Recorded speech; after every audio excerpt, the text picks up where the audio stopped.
Hello? Hello. Hi. Alright, how we doing? Cornerstone, 2004. We're back. It's our 9th year. That's right. Would have been 10, but we skipped 1 year. Yeah, we skipped it. We skipped it. Anyway. Alright guys, we got MxPx with us. Let's start getting some questions. We are recording all this stuff for posterity's sake. So if you got a question, come on up to the mic. That'll help us out. Why don't we just start out? You guys want to talk a little bit about what you guys have been doing? Put out a record about a year ago. Sure. What's been going on? What? Talk about We it. put out, what is it called? Before Everything and After. Before Everything and After in That's right. 2003. Just been doing lots of tours on that.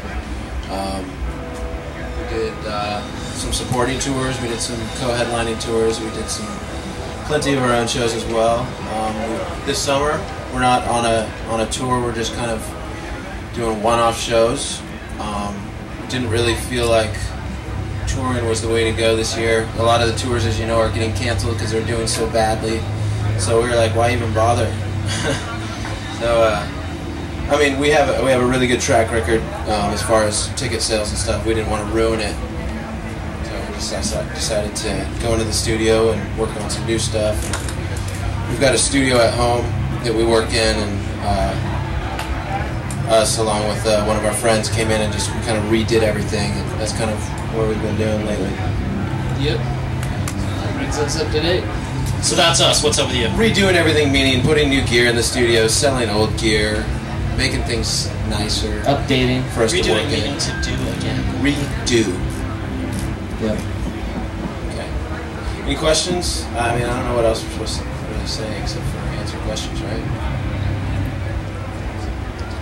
Okay, no one has No any questions. one. All right. Have you guys already started writing stuff for the new record, recording it? I mean, where are you guys at in that process? We started More than writing. halfway done. Yeah, we actually are quite a bit of a ways done. I'd say more than half. More than that. Yeah. We always we'll always have most of a record done, and then we'll be like, well, and then we'll get new songs, and I'll write something, and we'll go back in the studio again and record more. So until the record's out, it's not done. It's just more than half done, as Tom said. And on the last record, you guys collaborated with some different folks. I mean, are you going to be doing some of that again this time around, or just you guys? Or So far, it's just us. Yeah, so far, because we're in Bremerton, just kind of working on stuff ourselves. Nobody lives there except us. And a couple other people, but nobody in bands, really. So, and even if we got some local bands, I don't think anybody would know who they were. We'll see. That can happen at any point. We can, take it to LA before it gets mixed or whatever, and have some friends come in and sing or play guitar or something. was that kind of fun the last time around to do a little bit of that? Yeah. It's great to have friends come in. We just had people guest on the record, like playing different instruments and maybe a little bit of singing before, and we were just like, we can play all the instruments. We're going to get people who have a voice that someone might notice. So we were in LA, and everyone either comes through there or lives there. So they're all there in the couple months we were there. Yeah. All right, you guys got some questions? Fire away. They already said no. Oh, They don't have any questions. That's been established. I have a question. If you have no questions, what are you doing here? good question. Ouch! Are you Best expecting ever. like some sort of mini show, like a puppet show? We can do a puppet show. You got a question there? Why don't you come on up to the mic here? Cool. Don't be afraid. Stand up. Anyone to walk in front? He's taking the polite long way.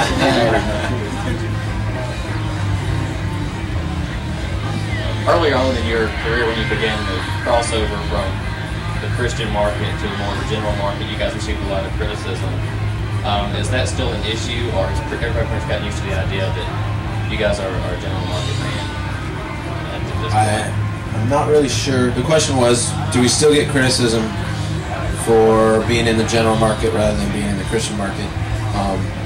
I think we've made it pretty clear over the years what we think about all that.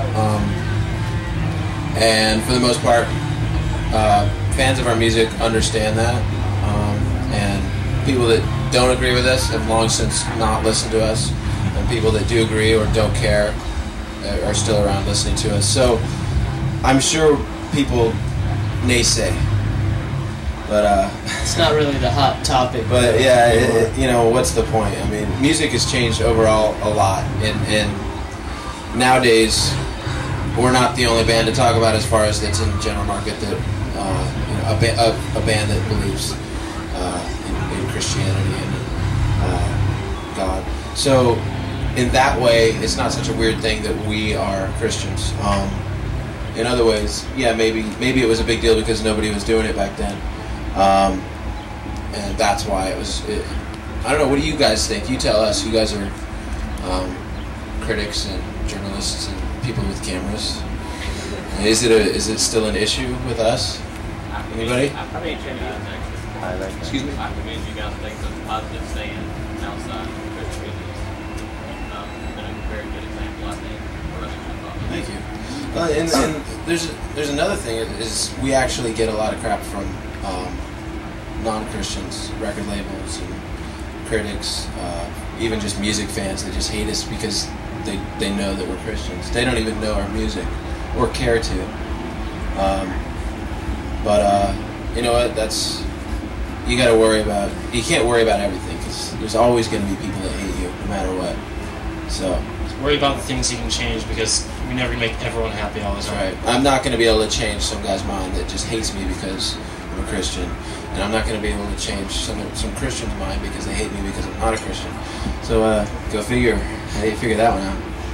I mean, you guys have kind of been blurring that line for a long time. It's kind of cool to see. You look at the lineup down on main stage this year. I mean, pretty much everybody blurs that line between the Christian industry and everything else. Is it cool to see that that's kind of status quo now here in places like this?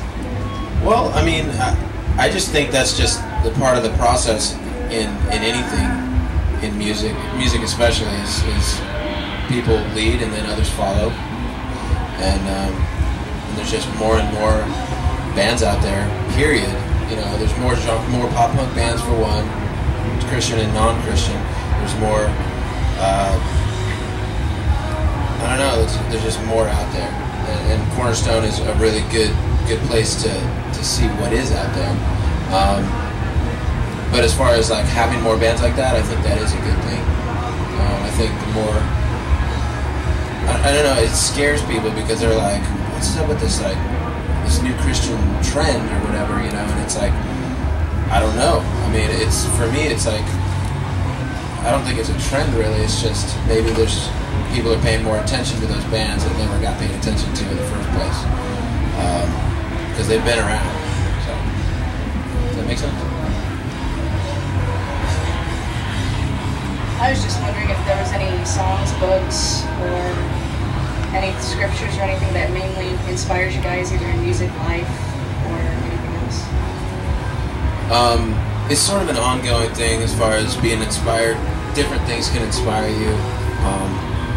And as an artist or a songwriter, I feel like I have just like any writer of books or whatever, you have times where you just can't think about anything and nothing's inspiring and you don't know what to write about. And then there's other times where, you know, you'll be reading a lot, you'll be talking a lot, having conversations with people that are inspiring, learning a lot, watching a lot of TV and different things, just whatever you can take in. And so it's just really off and on as far as that goes. I don't know, I feel like right now I'm on the upswing of a creative inspiration kind of deal, but this whole political thing, is very big right now because the elections are coming up and the war and everything, so I've been paying a lot of attention to kind of what both sides are saying and wondering why there is always only two sides to everything instead of like all the other people that are getting lost with their ideas. But as far as like one book or whatever, it kind of just, it goes on and on and on. Like, I'll be very inspired by like C.S. Lewis or whatever, but then I'll kind of forget about that and read something else, or so I can't really say about the exact question.